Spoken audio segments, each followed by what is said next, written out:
We are back on Inside Politics today. Our guest is Dr. John Weil from MTSU, political science professor. We're talking about the Supreme Court. Dr. Weil, in recent years, there have been increasing calls for reform of the Supreme Court. First of all, I think many people in the public probably think it takes a constitutional amendment to change the Supreme Court, but that's not true.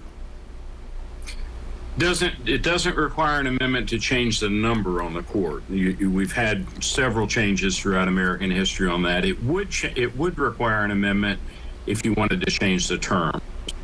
So should justices be put on terms? There's been a lot more talk about that. What are the pros and cons of going to terms instead of lifetime appointments?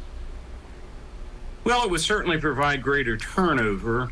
One of the greatest difficulties would probably be trying to phase it in. It's interesting, the National Constitution Center has asked a group of conservatives, progressives, and libertarians to write a new constitution.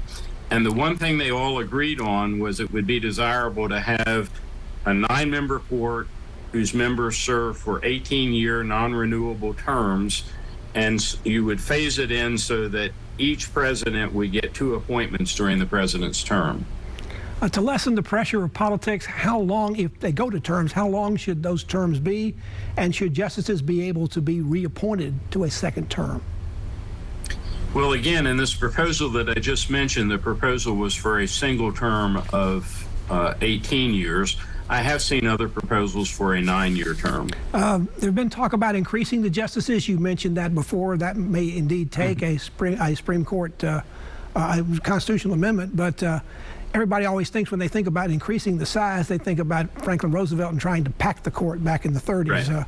But a lot of people think the court ought to be made larger because we've had such a growth in the number of appellate courts across the country. What do you think? Well, actually, the number of appellate courts has been fairly stable. There are 7 of them in the U.S.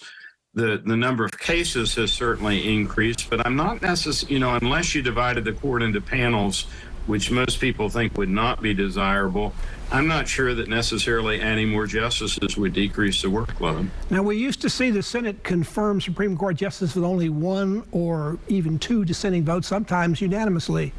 Why have confirmation hearings become such political dogfights, and can that be changed at all now? Well, a lot of it goes back to the Reagan administration when he nominated Robert Bork, and it became clear that sort of a concerted effort against a justice could succeed, and both sides, frankly, have hit the airwaves since. So I don't know if we've reached a point that, the point of no return, or, whether we could. Again, if you had a required time during which the Senate would have to act, that might take a little bit out of it. One of the controversies surrounding the court concerns Justice Clarence Thomas and his wife Jenny. She's been quite active in conservative causes, including ones with groups that have filed amicus briefs before the High Court in cases that Justice Thomas has been deliberating on. Is that a conflict for Justice Thomas, and should he recuse himself? I think he probably should. It's up to the justices themselves to decide whether or not to do so. Justice Scalia, when he was on the court, encountered a time or 2 of this, and he sort of pushed back and said no. He thought it could be objective no matter what. One of the controversies that Jenny Thomas has been involved in has been the controversy over the 2020 presidential election. She had testified recently before the House Committee on the January 6th insurrection, although exactly what she says has not yet been disclosed. Justice Thomas has been deliberating in some of the cases that have come before them that concern January 6th. Given her role in this, is the Justice Thomas again pushing the line on what he should do in terms of recusing himself?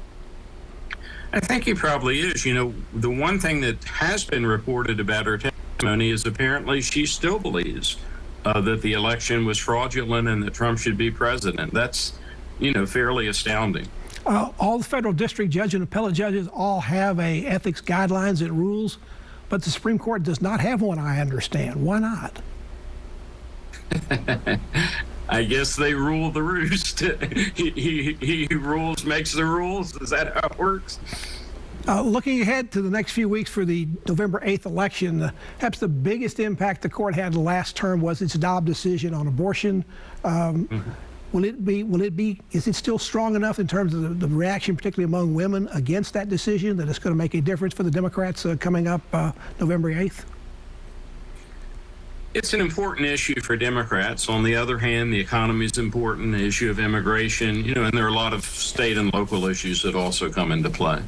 Very quickly on our last situation, is this one of these things that comes and goes? There's controversy about the Supreme Court, then there's not. Is this normal, or are we seeing perhaps more of this than we normally see in the past?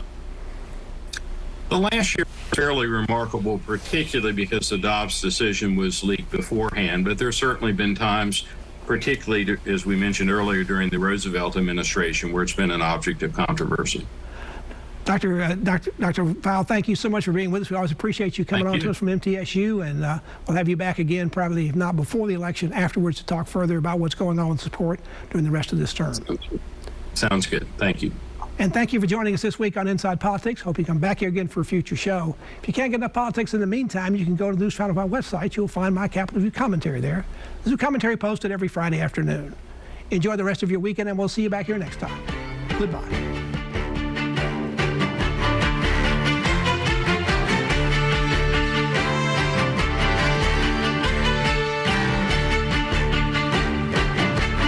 Thanks a lot.